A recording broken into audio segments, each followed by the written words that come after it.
une organisation hybride qui facilite quand même les choses d'une certaine manière et qui permet d'ouvrir aussi les communications vers l'extérieur et ne pas les limiter aux seuls participants du programme Aide-Fou. Donc, ayant dit ces choses, je vais commencer ma communication qui donc concerne les papyrus d'Edfou trouvés enfin, examinés par Jean Maspero avant son décès tragique en 1915. Alors Jean Maspero, disparu trop tôt dans les combats de la Première Guerre mondiale, est surtout connu pour ses travaux en papyrologie grecque, en particulier pour ses 3 volumes de papyrus byzantins du Caire, aujourd'hui connus sous le sigle PKR-MASP. Ce savant fut un polyglotte accompli, comme en témoigne le vibrant hommage que son père fit paraître dans le volume posthume des PKR-MASP 3. Outre l'anglais et surtout l'allemand qu'il pratiquait fort bien, au point de pouvoir suivre la déclaration de guerre que l'empereur Guillaume II avait prononcée et de pouvoir en critiquer le rendu partial qu'en fit la presse française à l'époque, le jeune savant s'était mis à l'apprentissage du russe. En matière de langues anciennes, en dehors du latin et du grec dans lequel il avait été naturellement bercé depuis l'enfance, Maspero avait aussi entrepris, une fois devenu pensionnaire de l'Institut français, de se familiariser avec le copte et surtout d'apprendre l'arabe, comme le rappelle si bien Gaston Maspero dans des considérations qui restent d'actualité.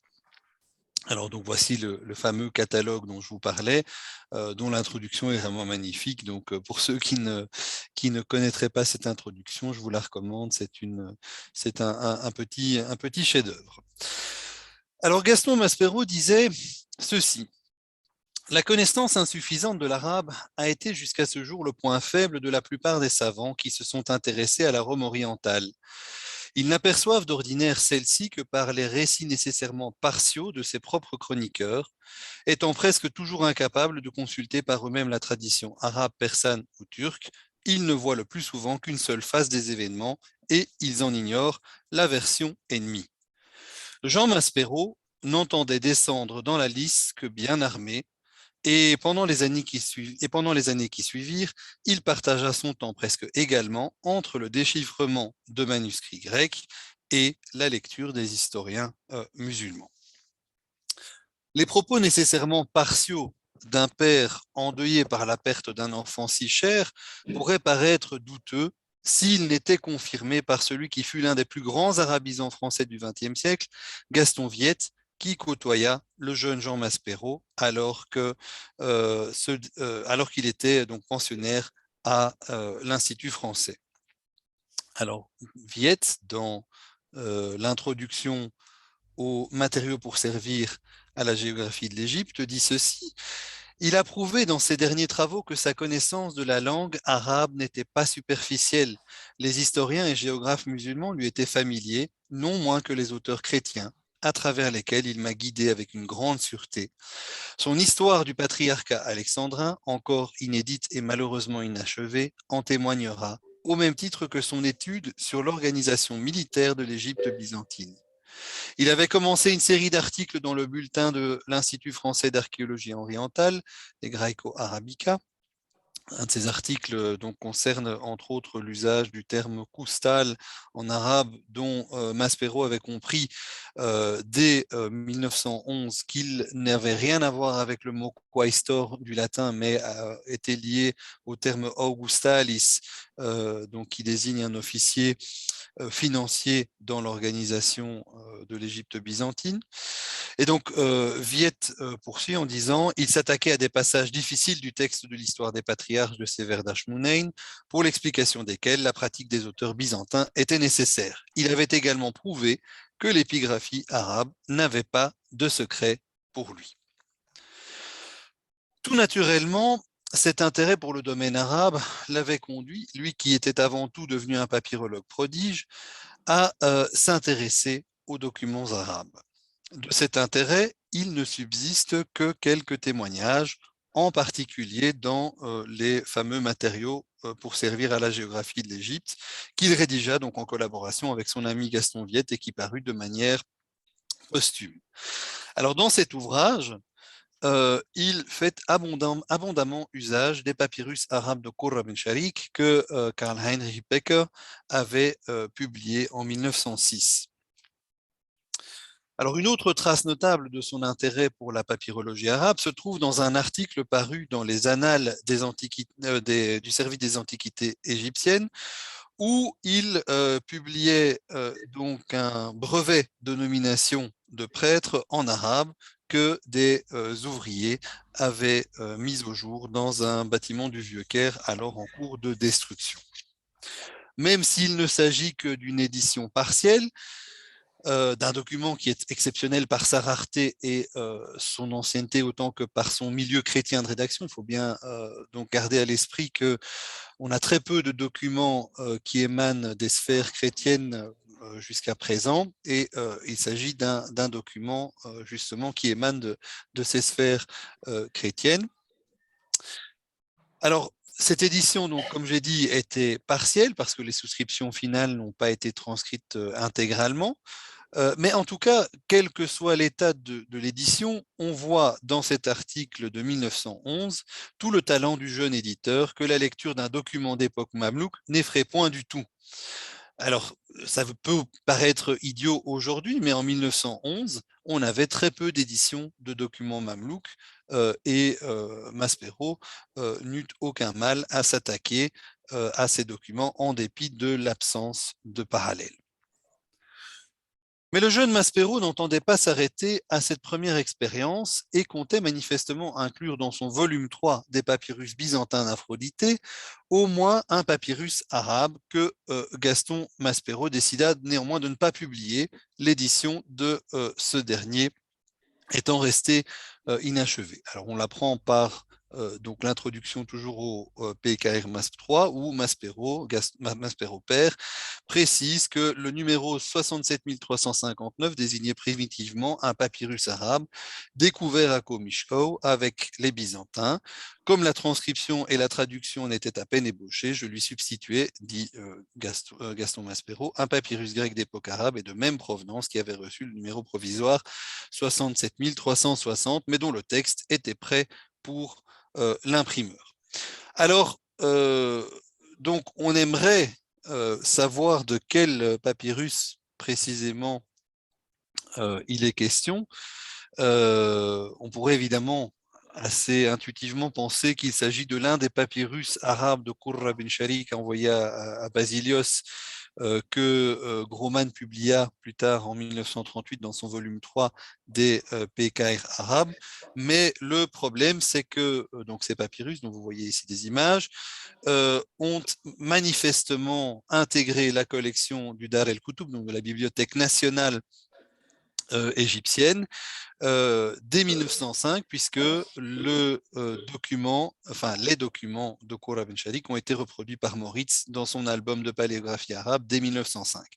Ce qui pose problème, puisque les documents dont traite Maspero, d'après ses dires, proviennent de découvertes faites par Lefebvre entre 1905 et 1907.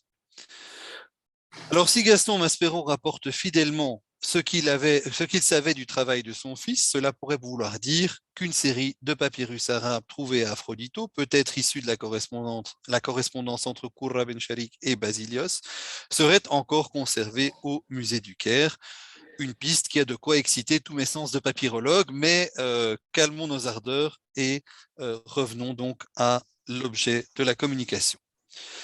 Non content de s'intéresser au seul document d'Aphrodito et à ce brevet de nomination que j'ai eu l'occasion de mentionner, notre homme eut la bonne fortune d'être l'un des premiers à étudier un petit fonds de papyrus arabe trouvé à Edfou en 1911 et aussitôt acheté par le musée égyptien. De ce fonds, on trouve une trace dans le très bel hommage que Gaston Viette a fait de son ami Jean Maspero. Viette rapporte ainsi savoir qu'il allait publier un lot de papyrus arabes que le musée égyptien avait acquis. l'arabisant poursuit en disant rien ne pourra mieux faire comprendre l'intérêt que Jean Maspero prenait à ces textes que la lettre suivante, datée du 10 juillet 1914. Laissez-moi vous faire part, me disait-il, d'une remarquable découverte que j'ai faite dans les papyrus d'Edfou, jadis achetés par le musée. Nous aurons l'occasion de revenir sur cette lettre qui contient des informations, comme vous le verrez, fort intéressantes. Mais de quel document pouvait donc bien parler Maspero fils? Alors pour le savoir, il est bon de se replonger dans les matériaux pour servir à la géographie de l'Égypte, où il est question à la page 172 d'un papyrus inédit du musée du Caire, daté de 267 de l'Hégire, qui mentionne donc la ville d'Edfou comme appartenant à la pagarchie, à la Koura d'Assouan. Alors, une telle mention n'apparaît à ma connaissance que dans un papyrus de la collection d'Hambourg, dont j'ai eu l'occasion de corriger la lecture dans les Papyrologica il y a quelques années, ainsi que dans un inédit de la Bibliothèque nationale égyptienne, dont une image a été donnée dans un catalogue publié en 2008. Et il se trouve que cet inédit donc, mentionne le Diwan el-Kharaj, donc le bureau fiscal de la ville d'Edfou qui appartient à la pagarchie d'Assouan, et date précisément, comme vous le montre la date écrite à la fin en grec, date précisément de l'année 267. Donc je pense que l'on peut avec certitude affirmer que ce document du Caire est bien le document qui a été vu par Jean Maspero et dont il fait mention dans ses matériaux. Alors le document qui attend toujours d'être publié est intéressant à plusieurs égards. D'abord, il s'agit d'un reçu collectif, donc pour plusieurs contribuables qui paient 4 dinars et des poussières au titre des impôts, probablement de l'impôt foncier, ce n'est pas mentionné tout à fait explicitement. Et donc les contribuables sont Omar ibn Abdelrahman et ses deux fils, un certain Bilal et un autre dénommé Raos. Alors, le document a ceci de particulier qu'il est pourvu de différentes souscriptions testimoniales que vous voyez donc apparaître ici à la fin, et que les différents personnages mentionnés comme témoins se trouvent être des personnages bien connus, ou en tout cas que l'on peut rattacher à des familles connues d'Edfou. Le premier que vous voyez apparaître donc à l'écran, donc un certain Abdallah ibn Abdel Muhaymin, est mentionné ainsi que son fils dans une série de documents de Hambourg. Le second, donc Ali ibn Muhammad ibn Rabi', est donc de son côté aussi mentionné dans des documents de Hambourg, entre autres des lettres.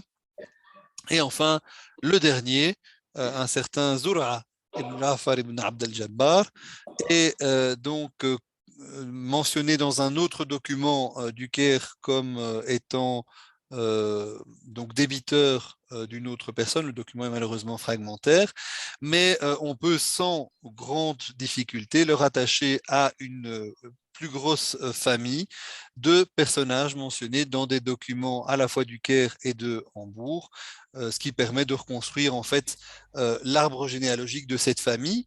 Alors cette famille, ainsi que les familles que j'ai mentionnées précédemment, semblent toutes être des familles donc qui circulaient pour leurs affaires entre la Moyenne et la Haute-Égypte et qui semblent avoir aussi donc posséder un certain nombre de propriétés foncières, dont des palmeraies.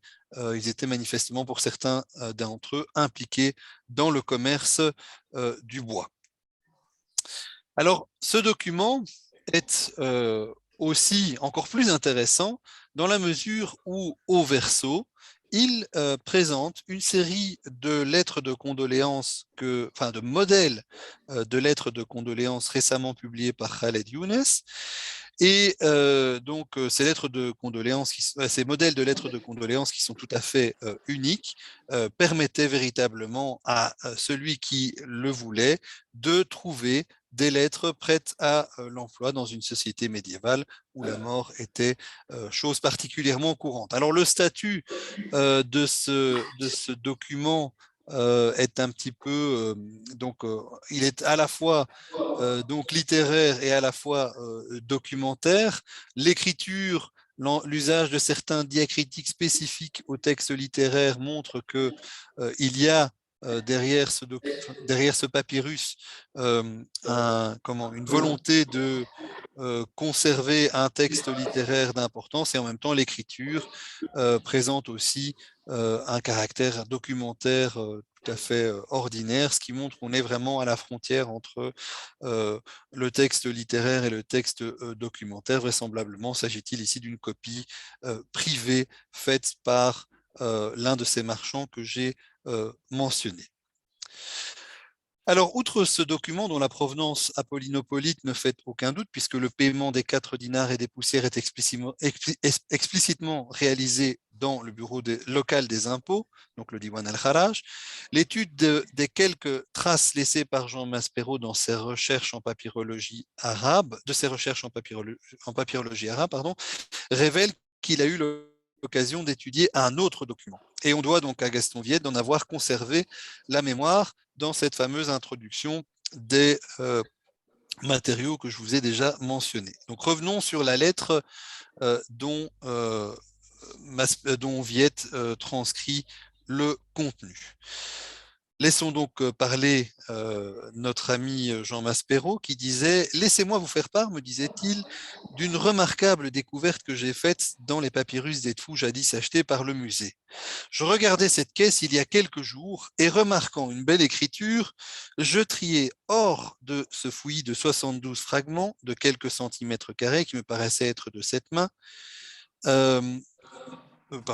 qui me paraissait être de cette main, j'ai eu la chance d'en réunir 54 et je lus ceci, donc en arabe, de la part du serviteur de Dieu, Muawiyah, commandeur des croyants, à Ali ibn Abi Talib. Une lettre donc de Muawiyah révolté, se donnant le titre de calife, à Ali, le vrai calife. Il y est question de la mort de Ousmane, et des accusations d'assassinat lancées contre Ali, et dans un style énergique dont je vous envoie cet échantillon. Suit ensuite une transcription de quelques lignes qu'il a pu lire. Alors cette lettre donc est une lettre connue par la littérature arabe.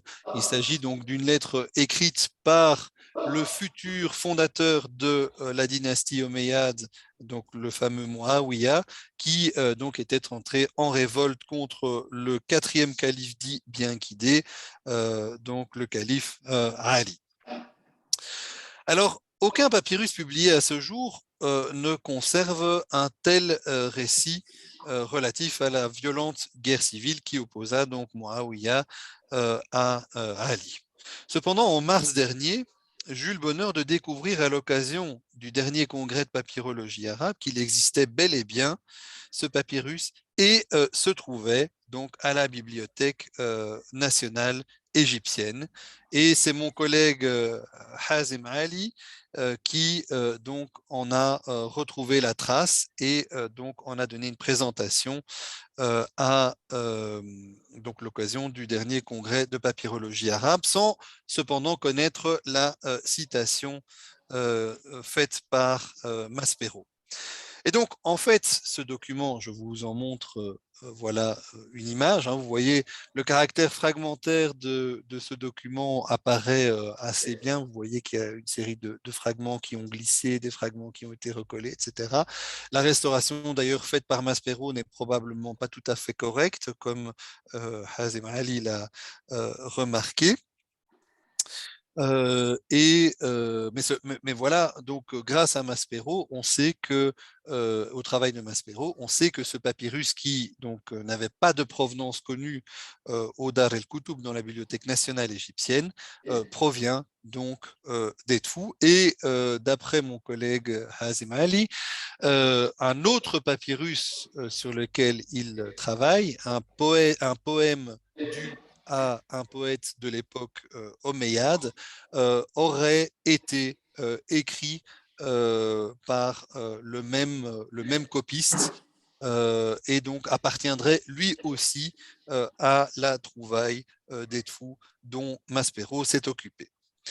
Alors la question évidemment qui se pose, c'est de savoir quelle était l'ampleur de ce fonds dont le jeune Maspero avait entrepris l'étude. Alors il est difficile de le dire, mais un examen des volumes édités et inédits de Groman, qui sont déposés donc aux archives de l'Académie des sciences de Vienne, laisse penser qu'il devait s'agir d'un petit ensemble d'une dizaine de pièces, parfois rédigées tant au recto qu'au verso. Donc voilà ce que j'ai pu récolter dans les volumes édités et inédits de Groman.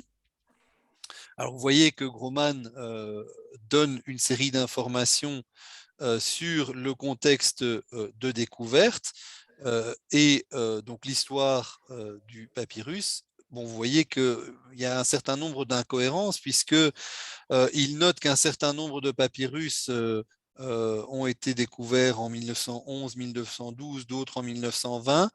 Tous ont été transférés en 1939 à la Bibliothèque nationale égyptienne.